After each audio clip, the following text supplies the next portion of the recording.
Welcome back to Definitely Not Definitive. I'm Ken. And I'm Bethany. And we're just a fantabulous couple in love that loves reacting to some Frieren. Yes, we do. It's a Frieren Friday, people. Frieren Friday! Yeah, so we got Frieren Beyond Journey's End, Season 1, Episode 27 that we were checking out today.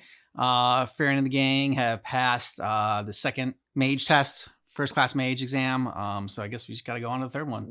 We got to check in with Stark before we do that, though. Third and final, right? Third and final, yeah. Okay.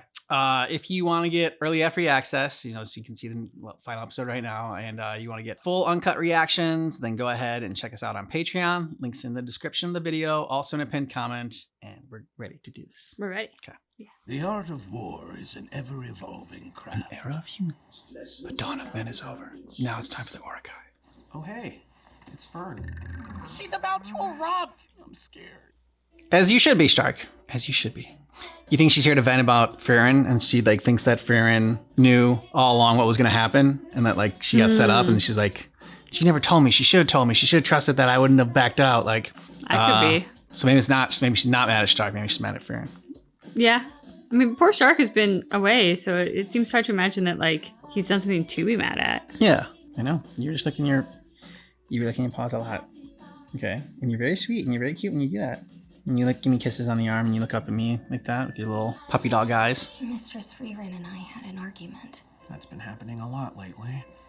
Neither of you are in a place to be wasting energy right now. My staff broke during a battle. Obviously, I told Mistress Frieren that I wanted to get it repaired. She said I would be better off buying a new one. Oh, she's not sentimental like you are? Much like people. Mr. Heiter gave me that staff. Little Fern. She didn't mean you any harm. I know tact isn't her strong suit. No, definitely not. I never would have even thought to throw it away. You can still keep it. Just get a new one. Keep that one as a memento. Princess Lavina, dost thou crave head pats? Wanna fight? It's instinct. Make it quick. You're worse than I thought. Look, it's Frieren. What's with the bag? I don't need your company, and you're interfering with my business. Oh yeah, it's booming business right now. If you are shopping, choose something. We get it. You're disappointed. Ashamed. Why do they eat so many donuts in the show? I always want a donut after watching the show. In case you couldn't tell, I am in a horrendous mood. You're always in a horrendous mood. Perhaps it's for the best that I'm the one who failed. It'll be 3 more years until another exam. For an old man such as you, 3 more years are hardly assured. You are undeniably an impudent brat. Yes. Probably because at one point in my life, You were like him? even more impudent than you. I'm telling you not to be so discouraged. In 3 years' time, you'll be far stronger than you are today. Come along, Laufen. Grandpa can't read a room. I think you can read a Roman. Told you what you needed to hear. What do you What did I want? do to deserve such lovely patrons? I've asked around town for some help. Rumor has it you can fix any staff, no matter how broken it may be.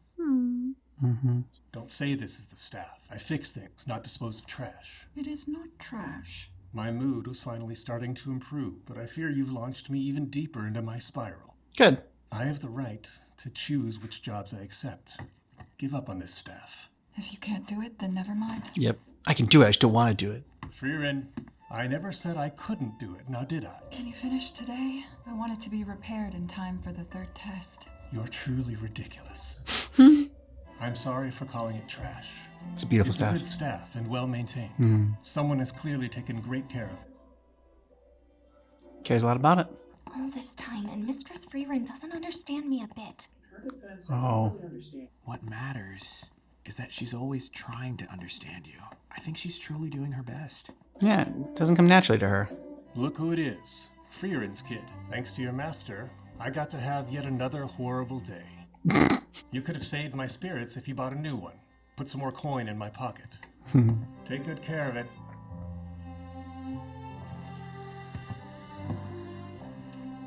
You say she doesn't care, doesn't get you. She saved my staff.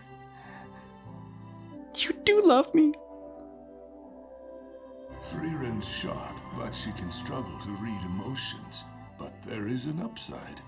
She knows her weakness and will worry about and care for you doubly so to make up. Oh.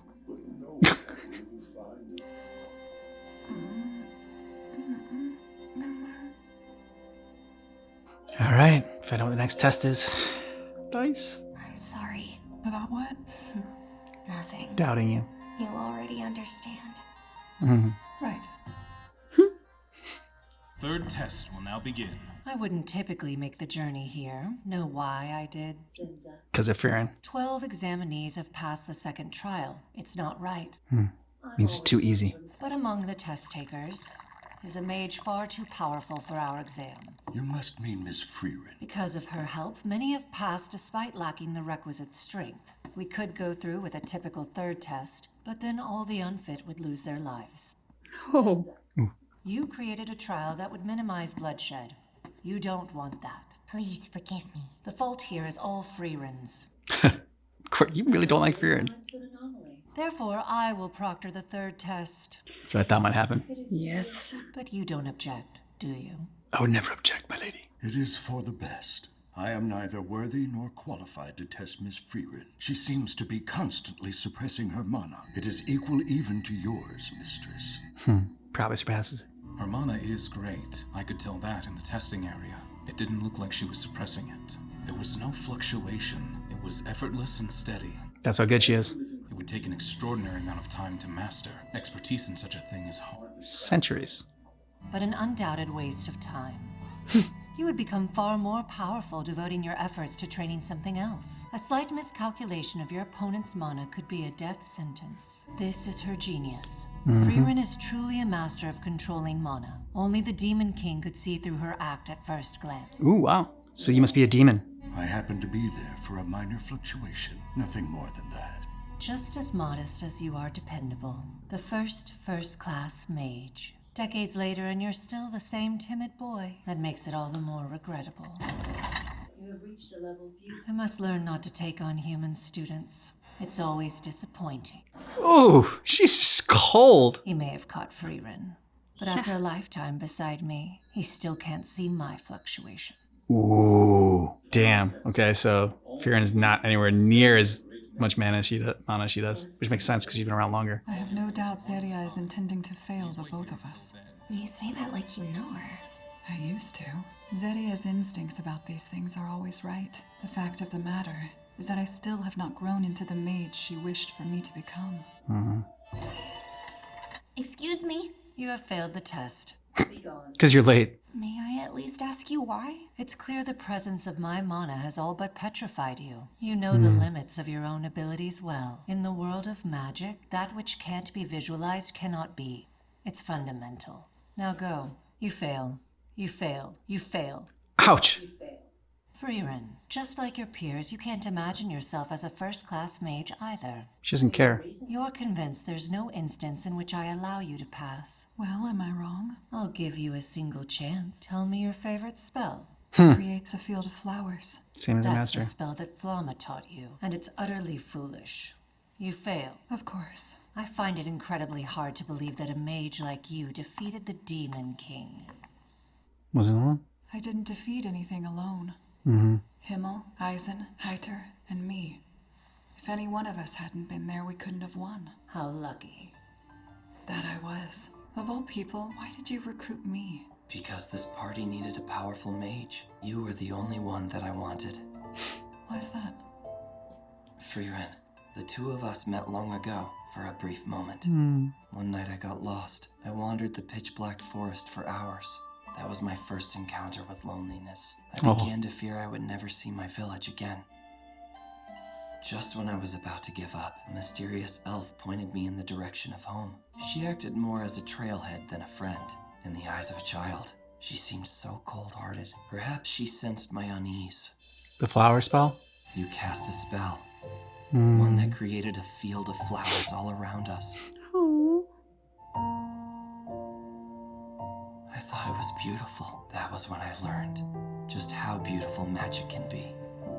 Think that's why it's her favorite spell? It's probably a simple coincidence and as foolish as you say, but in a way, that spell changed my life. Yep. After all, it's what brought my companions and me together. Also, Zeria, I have no doubt that you came into this planning to fail Fern as well, but I don't think you will. That girl will surely exceed your expectations.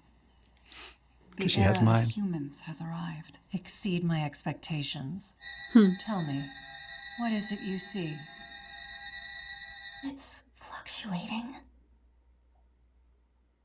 Become my apprentice. Oh. Leave Frieren. Accept my offer, and you will ascend to a level no mage ever has before. Refuse, and I will smite you. Mistress Zetia? No, I have a teacher. I have a feeling Zetia will make you a proposal. She will pass you regardless of your words. I have a teacher, and it's Mistress Frieren. Yeah! Fail. She warned you this would happen. You pass. Yeah! The only one. Well, Dankin. I don't think he's been up. Okay. Not the test that I thought it was going to be. Like, you have to come in here and just basically not be intimidated by her mana and also be able to tell that she's hiding it. Yeah, I mean, so I was trying to figure it out when they said, like, it's going to be peaceful and like, no deaths. But this kind of setup, I never would have imagined. And for the very reason that no matter what, she was going to fail Frieren. Like, any one person being able to make that judgment for something this important to the mage world, especially when they clearly have a bias, just seems ludicrous. But I did appreciate that no matter what, Fern got past. So it shows that she does have bias, and she's definitely not a fair judge for this test, but there are at least some things that even she can't deny. Yeah. I absolutely love the story with Himmel and Frieren and them meeting just in so many different levels, like just their whole relationship when this has been like building up in this season, and also just showing that the smallest kindness that you show to somebody, you have no idea how that's going to affect their life. You have no idea what's going to affect your life, and like the ripple effect that it can all have. Just that simple small. She just like made some flowers for this kid, and then that like one act of kindness like completely changed his life. Like I said, like the whole like world's life, because they took on the Demon King then. Yeah, I love how like the field of flowers and everything has been something that's come up several times. Yeah. And now we get the origin of it and why it's so important. And to what you said about the ripple effect, that's huge. Like, we all think that we do a kind deed and like that's the beginning, middle, and end of the situation, right? But kindness has a ripple. And so like you do a kind deed, that's not the end of it. It ripples out to other things, and you likely won't know how it takes shape and won't know where it goes and what it does and like how it manifests, but it goes is the point. And I love the fact that it not only changed Himmel's life, and it didn't only change the world because it changed Himmel's life, it changed Frieren's life as well. And I think that's such an important message, is like this one simple thing that she did that she wasn't looking to do, came upon it by accident, and yet look at all of the good that came out of it. Yeah, and not doing it for like any other reason than like just the act of the kindness itself, right? I don't even know if like she did like, make like her felt better afterwards or anything.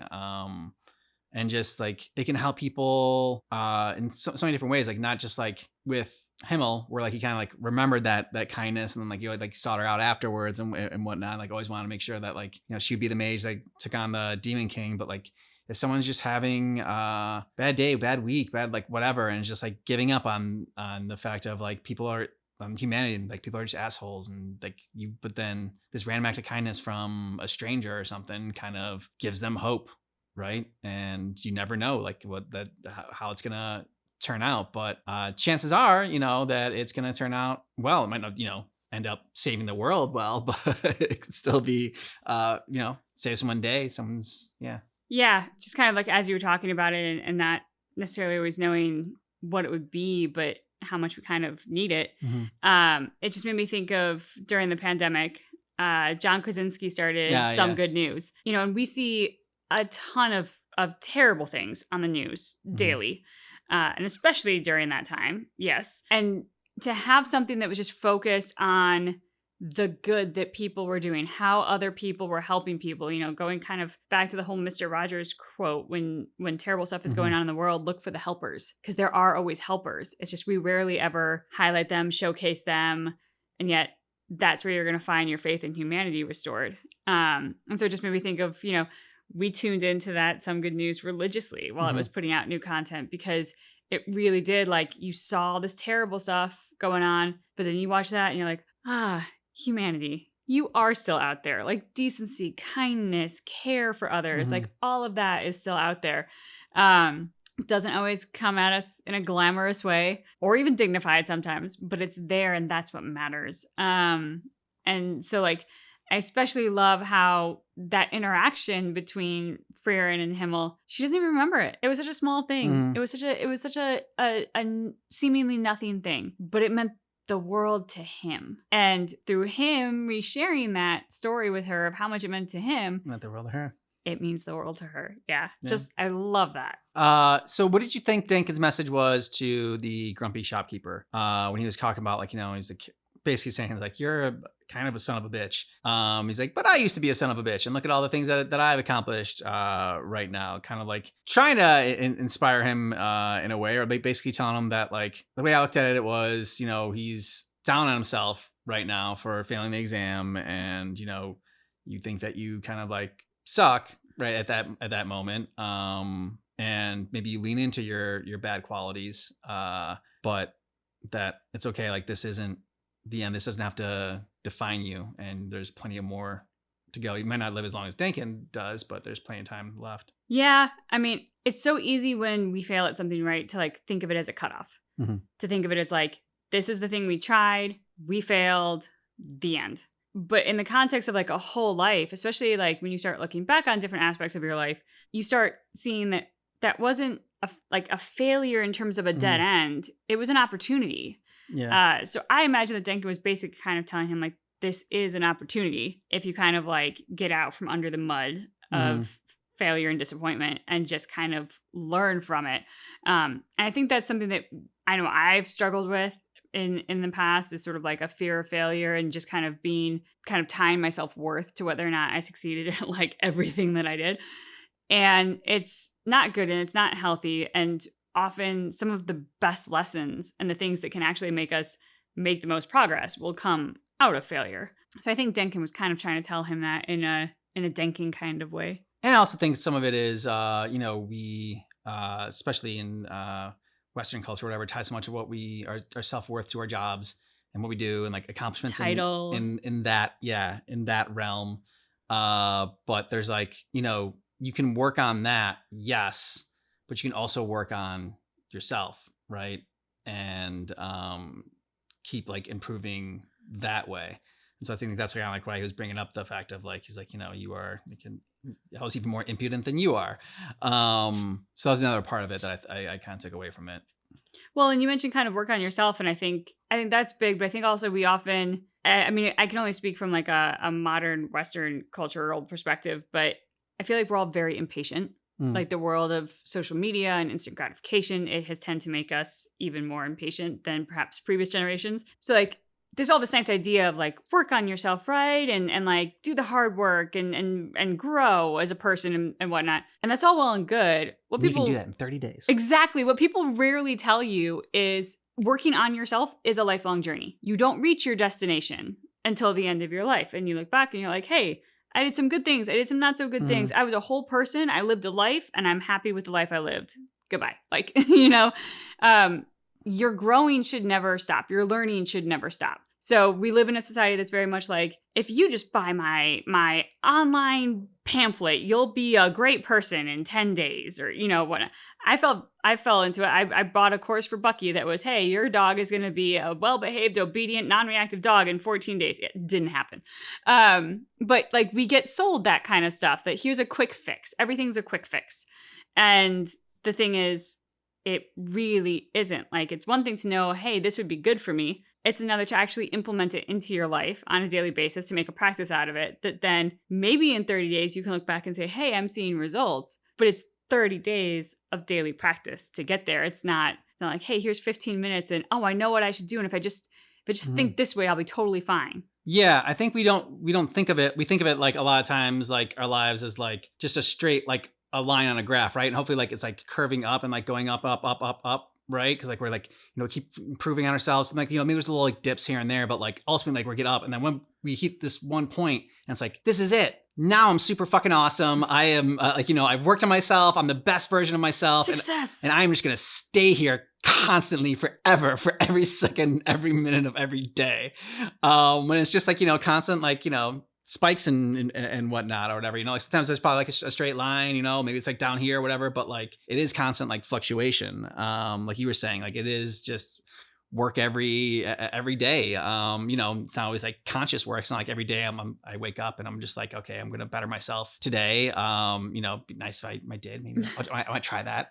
That's what I'm gonna do. That's what but yeah, so I think you put it really well for the fact that like it is just a constant journey, and and it's okay to fail at that as well. You can always pick it back up tomorrow.